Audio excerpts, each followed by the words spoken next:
Welcome to episode 2. So today we're going to be talking about a few things, which are these, the peas that I bought the other day, the Mr. Big.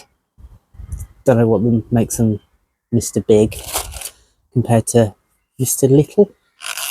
Or the Oogie Boogie peas that I had last year that didn't do too well. But these ones are slightly bigger. These grow to 90 centimetres, hopefully, and they will create about 8 to 10 large peas per pod.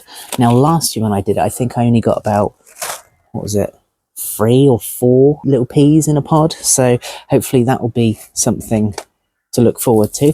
Then we've got this, like I said in the shop, I have lost some weight, you see? Good, isn't it? Which means I'm going to be eating more salad, hence the salad leaves, and this is crispy lettuce leaves, and it's a blend of them. So these are something new to the channel as well, because these are cut and come again leaves. Again, I don't really know what that means or what that entails. I assume you cut them and then they come back again, but only time will tell. See if that actually works. I found these in the cupboard. Now, I don't know if anyone remembers, but I did some cress. It was this specific pack, and this is the extra cowed cress. And this is good for salads and herbs. Now, the date on these, they apparently expired last year. So I'm going to test if they will actually grow and do anything. And something else I found in the cupboard that I've got to use before September is the beetroot. And this will probably be the last time that I do the beetroot for a while. So try and get those in as well. So lots to come to the channel, and I think we'll start off with something reasonably easy because you can do them anytime, which is the leaves. Let's do that now. Okay, so now I'm in the predicament of what pot I use. Do I use something like that size where it will fit in the greenhouse but we only have a small circumference, or do we use something slightly bigger like I did last year with some of the smaller potatoes and the carrots? Thoughts? I know. One of these. What about a trough? Would that work better? Because you've got all of the length of that, so you could fill all of that, but you don't have the depth, so you're not using as much compost. Sometimes even my genius inspires me. Right, let's go for that one.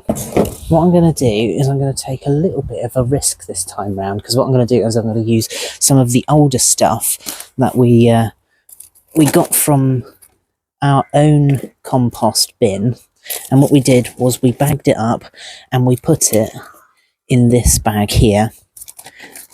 This will contain some worms. I know that for certain. But the good thing about this is that what I'm basically doing is recycling all of the old stuff that I used last year, and hopefully I can do a sprinkle of the newer stuff on top, make something old turn into something new, and then we're away. Oh my goodness.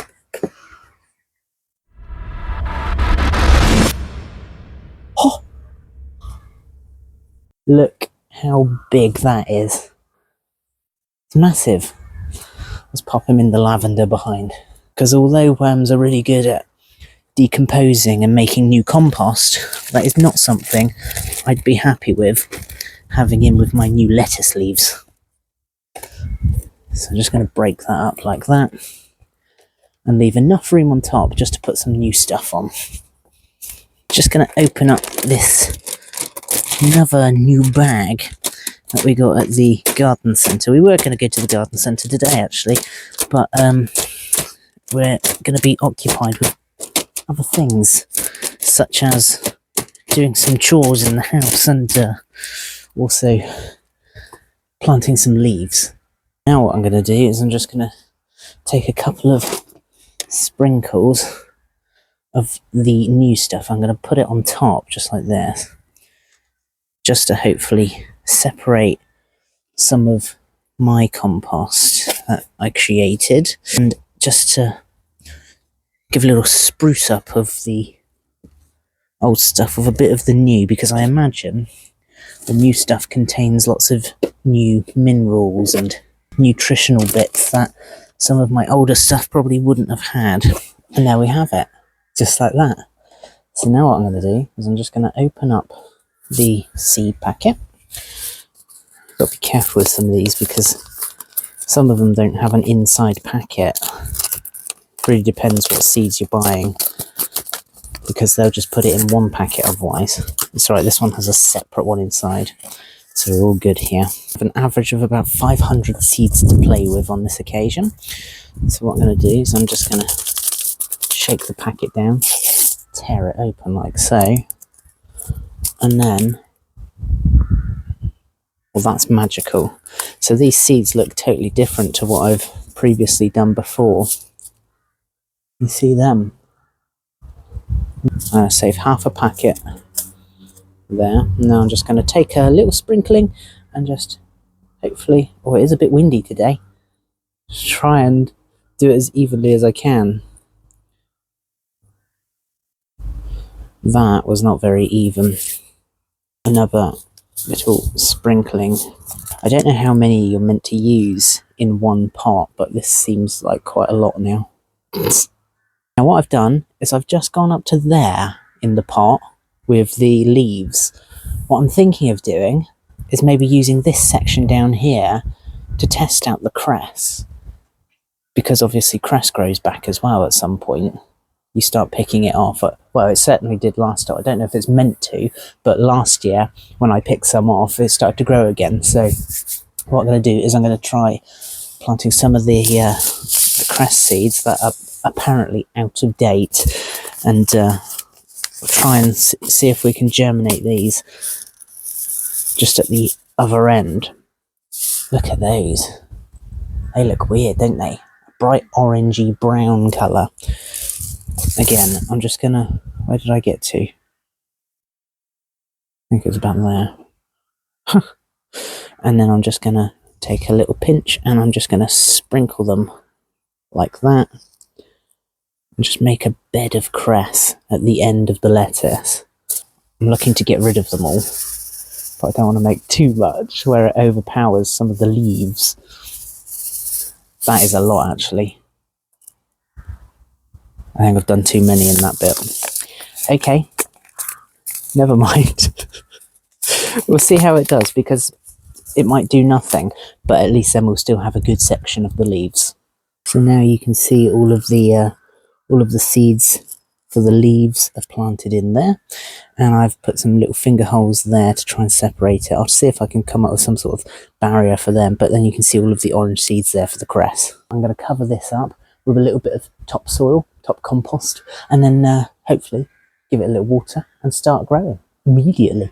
That will then wake up the seeds, they know what they're doing, they'll grow up, and then hopefully we'll see some germination in the next 30 days. Just take a good handful of compost and just sprinkle it like so. I'll make sure this is evenly distributed, and then I'll give it a water. I do have a couple of old labels here. What I'm going to do is I'm going to fashion one of these into a dividing strip, so I know that's where the line is. That's where we draw the line between the cress and the leaves. I'm going to write on these ones just so we know what's in each end. And there is our finished product. So we've got the cress at that end, we've got the mixed blend leaves at that end, and now I'm just going to give a little water. I can do that now. Just pop that there. Grab the pre-filled watering can, and then I'll just sprinkle some like that. Now it has been pretty wet still at this time of recording. What I'm going to do is I'm going to make some room in the greenhouse and pop them in at some point, and hopefully they'll start germinating, because it's meant to be sunny next week and it'll get a little bit warmer. So of all the ducks sitting in a row, hopefully they'll start germinating as soon as. It's just started to rain, so I'm going to wrap that up there. Thanks for watching. See you in the next one.